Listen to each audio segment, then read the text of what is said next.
favorite movie of all times is Live and Let Die. My favorite artist is Pink Floyd. My favorite artist is Skydog. My favorite hobby is riding my bicycle because it gives me freedom and because I can get my frustrations out doing it.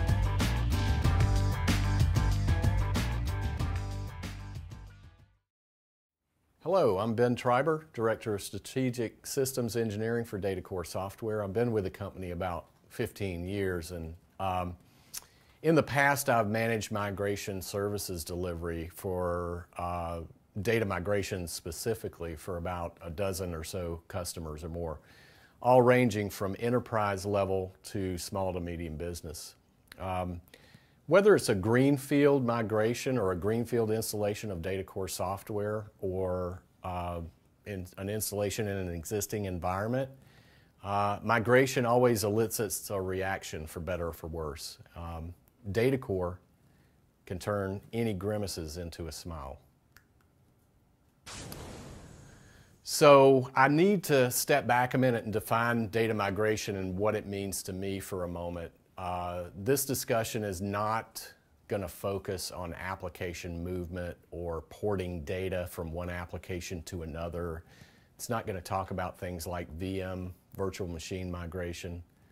What it is going to talk about, though, is migration in the sense of changing media or devices on which the data itself sits or resides. I want to talk about, or some of the reasons for data migration are that the customer needs to replace an aging piece of storage, and more often than not these days, it is storage that's becoming end of life, storage that's either too expensive to renew the support on, or storage that is physically falling apart. They do so with the intent to capitalize on better economics. Reference my my discussion of the maintenance costs, but also they do so to capitalize on performance improvement, which generally comes with the new gear or new technology as well. We all know that storage technology has come a long way. You know, I can remember when 500 gigabyte disk drives were the norm. Now we rarely speak of disk drives of sizes less than a terabyte or 2 terabytes.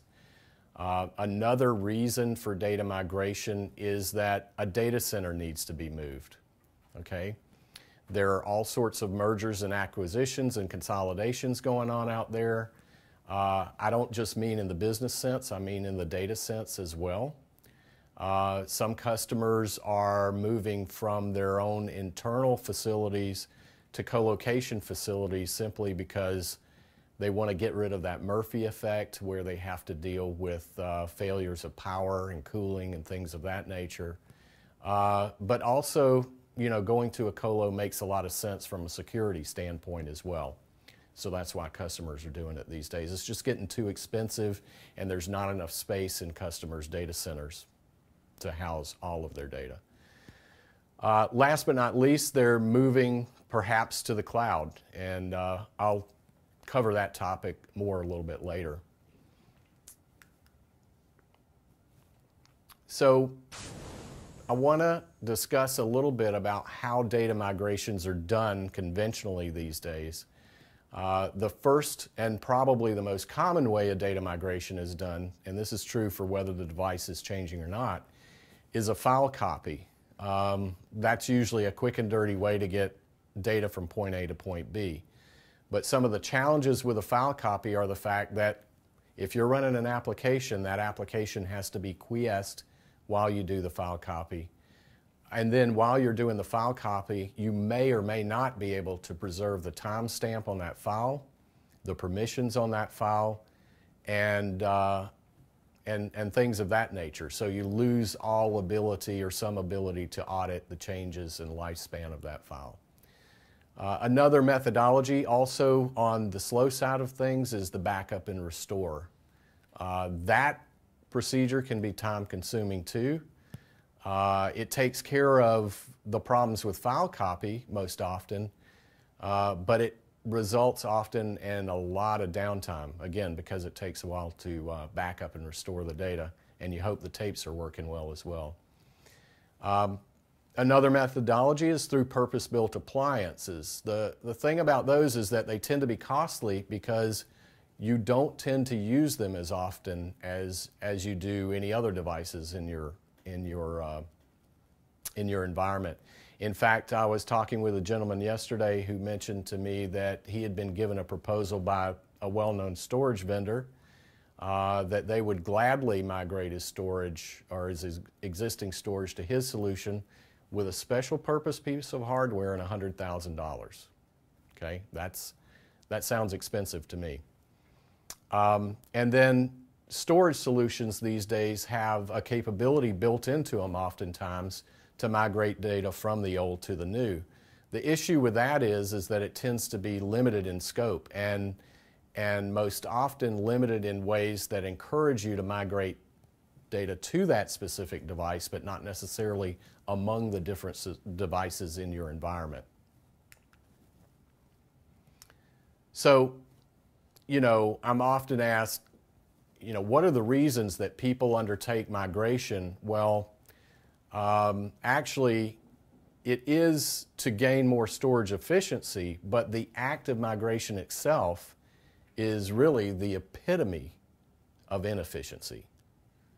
I could talk about this for the rest of the day, but I'm sure that wouldn't make for a very exciting topic.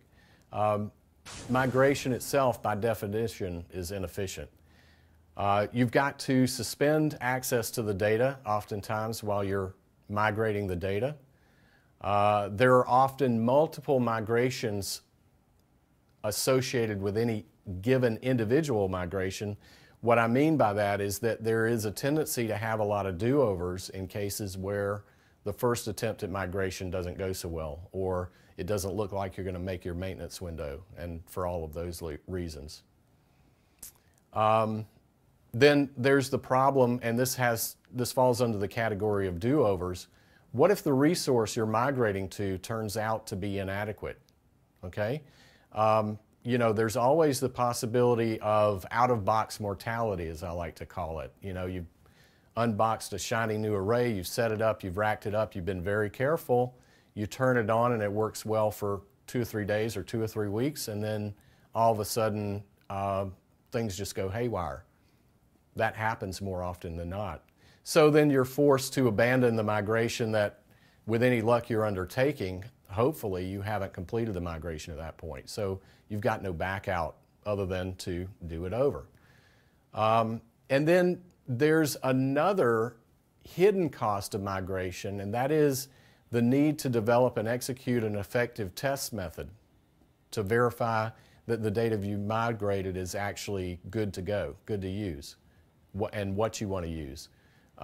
Those can be quite meticulous tests, and understand that you're relying on people that aren't necessarily in the habit of testing their data from day to day. So they're either going to be not meticulous enough, or they're going to be so meticulous it's going to take you a protracted amount of time. Okay?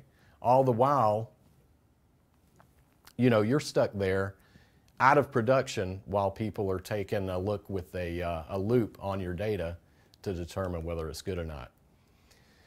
So let's talk a little bit about the obstacles. There's really no need to dwell on this one.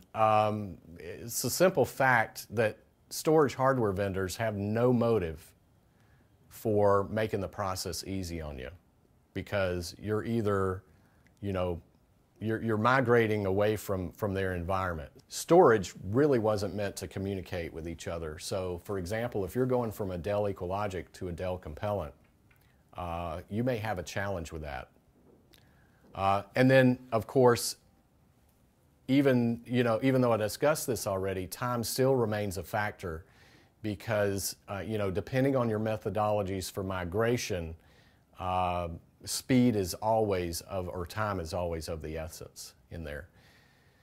And of course, scheduling is complicated and contracted at the same time. What I mean by that is that it's very rare that you can migrate all your data at once, declare an end and a beginning right at the outset of the project. Most oftentimes, you've got to work around other schedules, and you've got to work around unforeseen issues, and you've got to deal with the fact that storage is growing all the time. It never stays still. So what can we do to assure migrations can be accomplished within available time allotted? Well, that's $1 million question. Customers report to me that actually they rarely finish the migration within the time allotted. And what that means is that they need to start over, again, wasting time. It's difficult to ensure that the unknown isn't going to occur and that you are going to go as planned. These aren't tasks that storage administrators perform every day, and if they say they do perform them every day, then there's a problem right there. There are all the different technologies that we discussed, and certainly that plays a factor because you never do the same thing the same way twice. And then you also never know whether your migration target device is going to hold up to the load that you put it under. That is because your database is likely to present, database or mail application is likely going to present that new storage with a load that is unique. I mean, as engineers, we can test the load, we can develop test cases to be reasonably certain that it'll hold up, but you never really know until you get your data there. And the last point, and probably the most important point in all of this, is that migration raises organizational visibility. What I mean by that is that everyone in the organization likely knows if it should take a long time or be particularly difficult that you've done a migration. And so, as humans, we tend to see ghosts. So, what steps do I need to follow? This is the meat of my presentation here. What steps do I need to follow to make data migrations easier and to get my weekends back? And I've got one word answer for that one. It's abstraction. What you want to do is you want to separate, isolate, decouple, virtualize the disks that you are migrating, abstract them from the physical storage that you're working with. That's job one. So from the application's perspective, the original disk or LUN remains unchanged as far as that application is concerned. It's transparent to the application and therefore the application. You can complete that abstraction in seconds, not minutes, hours, or days. That would be the ideal. And you can return to production as quickly as possible or sooner. So with pass-through, contingency is continuous. That is, you're able to reverse the pass-through at any time during the migration process. With pass-through, you can also use the commodity RAM as read cache and therefore gain performance improvement.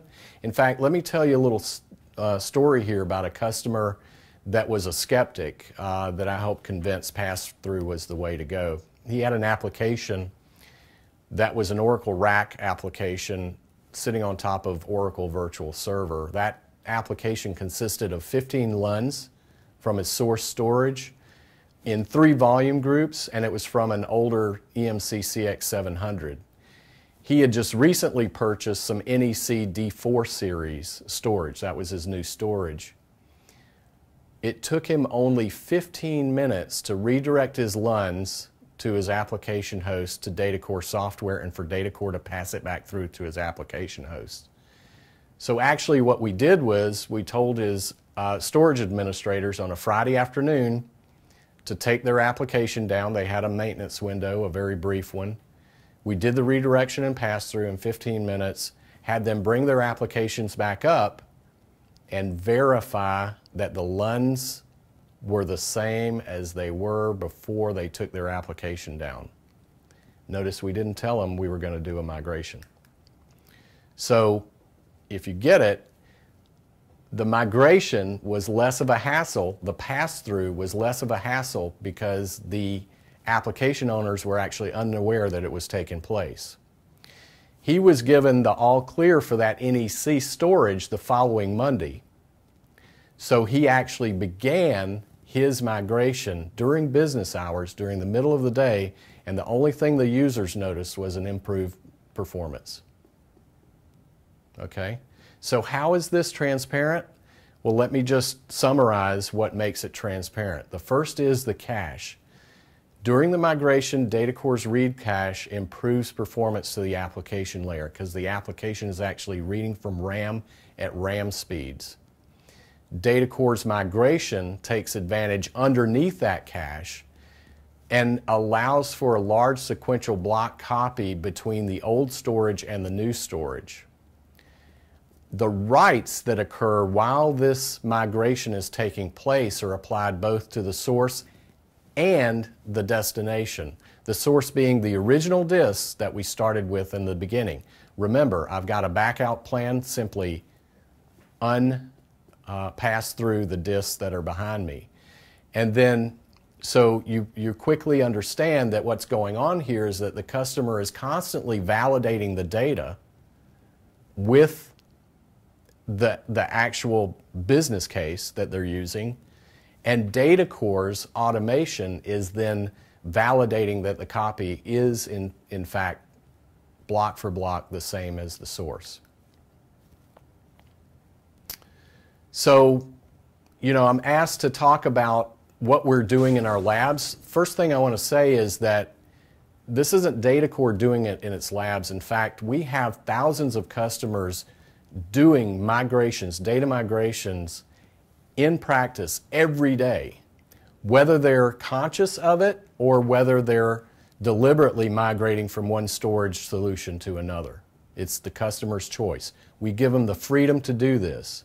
We give them the freedom via user interface commands or via PowerShell commandlets, which allows them to automate the process of migration, or through a feature we have called auto-tiering, which evaluates the workload being placed on it on the virtual disk by the application and placing or replacing the data on storage that's best suited to handle the performance demands.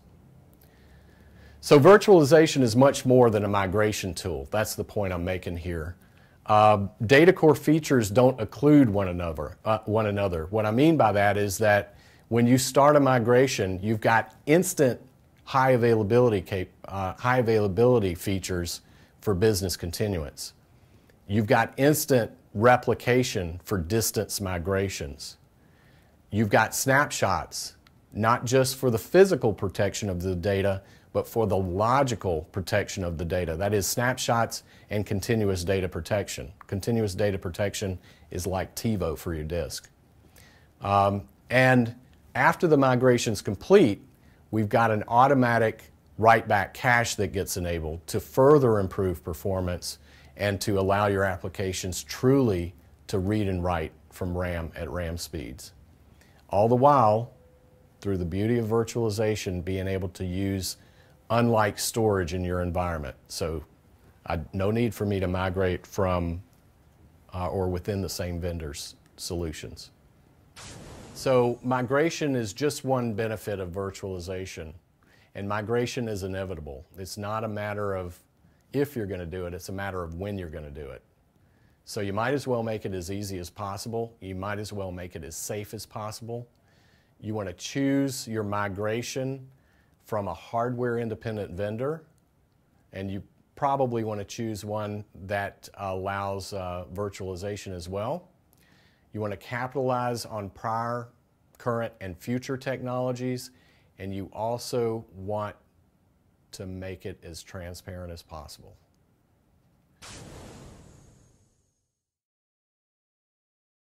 What do I like about working at DataCore? I like working with the people, number one. Number two, I like being on the bleeding edge of technology with a visionary company. Our founder made a statement on the day I started that has really, or was really the roots of the statement that VMware made just the other day, which is, you know, software-defined storage. That's what it was.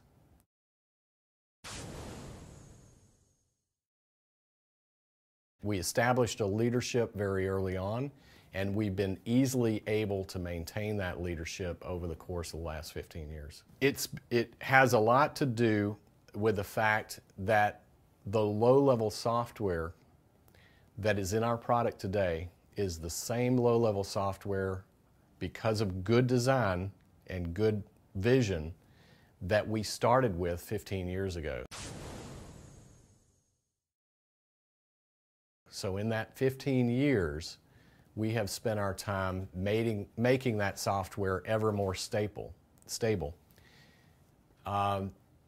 We have not spent the past 15 years porting it from operating system to operating system.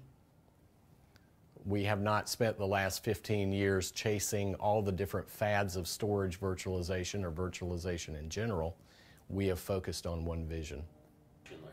That vision is the abstraction and advanced features such as thin provisioning, tiering, and mirroring for high availability. It was a major healthcare provider for the armed services. One of our professional services delivery members was on site, as we often do, giving customers a walkthrough of the techniques we use for successful data migration. While he was there, he happened to notice the health of the source of the storage solution that they were using to migrate from to get to the new storage solution. Using his background and his expertise, he warned that customer that time was of the essence in his migration. Now, the customer didn't want him to stick around for the migration because things had to be coordinated. Customer enjoyed the freedom we gave him to do it at his pace, but the customer called us back to thank us for pointing out to him that his existing storage was on its last legs, because it failed catastrophically shortly after they got their migration complete.